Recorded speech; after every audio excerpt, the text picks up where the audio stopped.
Donc bonjour, je m'appelle Luc Garnier, j'ai bientôt 27 ans et je serai ordonné prêtre le 24 juin pour le diocèse de Lyon. Alors je suis l'aîné d'une famille de 6 enfants, j'ai passé toute ma vie à Lyon, je suis un vrai Lyonnais on peut dire, avec même des ancêtres dans le vignoble. Et voilà, après le bac, j'ai fait une année de droit à l'université, après quoi je suis rentré au séminaire. Donc dans mon parcours de foi, voilà, l'événement marquant pour moi, ça a été la naissance de mon petit frère Benjamin, lorsque j'avais 7 ans. Benjamin est trisomique. Euh, et du coup, ça a été voilà, une épreuve pour ma famille. En même temps, ça a été vraiment un moment où, après coup, je me rends compte que j'ai vraiment grandi dans la foi.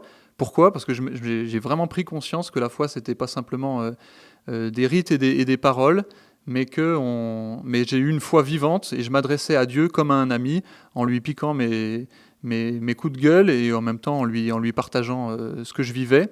Donc c'est devenu une relation vivante à partir de ce moment-là. Donc je dois beaucoup à ce petit frère évidemment.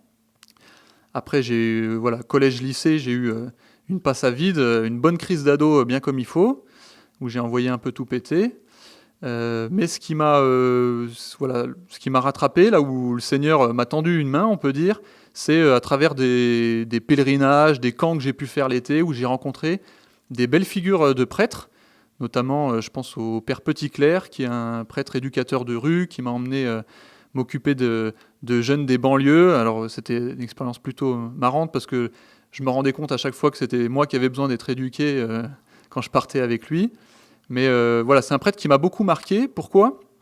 Parce que j'ai pris conscience, j'ai vu devant moi quelqu'un qui donnait sa vie pour le Christ et pour les autres. Et ça, c'est resté au fond de ma conscience comme un jalon sûr. Et puis, il y a eu d'autres témoignages forts de personnes voilà, qui ont été importantes pour moi, notamment aussi le témoignage de mes parents. J'en arrive à mon année de terminale qui a été aussi décisive, puisque j'ai fait de la philosophie pendant 1 an. Et j'avais vraiment besoin, en fait, dans ma foi, de rencontrer des chrétiens qui me fassent réfléchir et qui me fassent comprendre en quoi c'était pas bête de croire et que même c'était très sensé. Donc pendant 1 an, j'ai eu plein d'heures de philo par semaine, un super prof. Et je sens que pendant cette année, je me suis décidé pour Dieu. J'ai fait un pas vers Dieu, voilà, décidé. Ça s'est fini en plus par une retraite où je me souviens voilà, d'avoir revécu un moment de prière fort, de m'être confessé. Et tout ça, ça m'a mis en route sans que même je m'en rende compte, à tel point que l'année suivante, c'était donc mon année de droit à la fac. Et pendant cette année, c'est là où toutes les questions de qu'est-ce que je vais faire de ma vie sont arrivées. Et voilà, je voulais être éducateur quand j'étais ado, et je savais pas où aller. Et finalement, je sentais de plus en plus un grand désir en moi de répondre à l'amour de Dieu que je sentais en moi. Et voilà, c'était pas clair encore pour moi l'appel à être prêtre. Peut-être c'est ça que j'aimerais dire, c'est que je suis pas rentré en propédeutique l'année avant le séminaire avec l'idée tout de suite d'être prêtre, mais en me disant je veux prendre 1 an pour y réfléchir et on verra bien comment ça se déroulera. Donc j'ai fait cette année qui m'a confirmé que j'étais bien à ma place, que peut-être le Seigneur m'appelait. Et puis après, ça a été un parcours de longue haleine, je dirais, puisque le séminaire a duré 7 ans. 7 ans pendant lesquels j'ai fait des expériences qui m'ont confirmé que c'était bien un appel vrai de Dieu à devenir prêtre.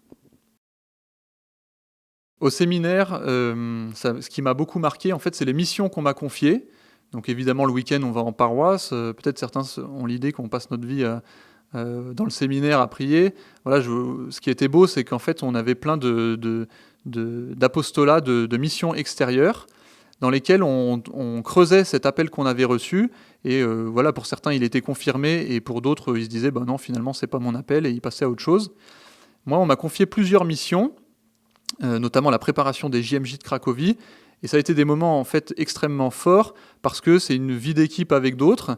Et moi, j'ai vraiment fait l'expérience de ma place particulière comme séminariste à l'époque, mais en même temps qui me faisait toucher qu'est-ce qu'était la place du prêtre au milieu des autres, et notamment au milieu des jeunes. Et donc c'est à partir d'expériences concrètes que vraiment j'ai senti que le Seigneur m'appelait. Ma mission, je ne la connais pas encore. Où je serai envoyé, c'est une surprise. Et en fait, c'est ça qui m'attire aussi dans cette vocation d'être prêtre. C'est le fait que c'est pas un plan de carrière dont on se dit, voilà, dans 10 ans, je serai là, dans 20 ans, je serai là. En fait, j'en sais rien. Où je serai dans 5-10 ans. Et c'est ça qui est beau, c'est-à-dire que je ne reçois pas ma mission quand je suis prêtre. Je ne prévois pas tout de ce qui va m'arriver. Mais ce dont je suis sûr, c'est que le Seigneur, c'est lui qui m'appelle dans chacune de mes missions. Donc ça, c'est une confiance qui a grandi en moi, que là où je serai envoyé, c'est là où je serai heureux, et c'est là où Dieu me donnera d'être vraiment un missionnaire et un prêtre pour les autres. Eh bien, je vous invite tous à venir m'entourer, à venir prier pour moi et puis pour Marc le 24 juin prochain pour notre ordination sacerdotale. Le diocèse a besoin de chacun d'entre nous. Venez nombreux.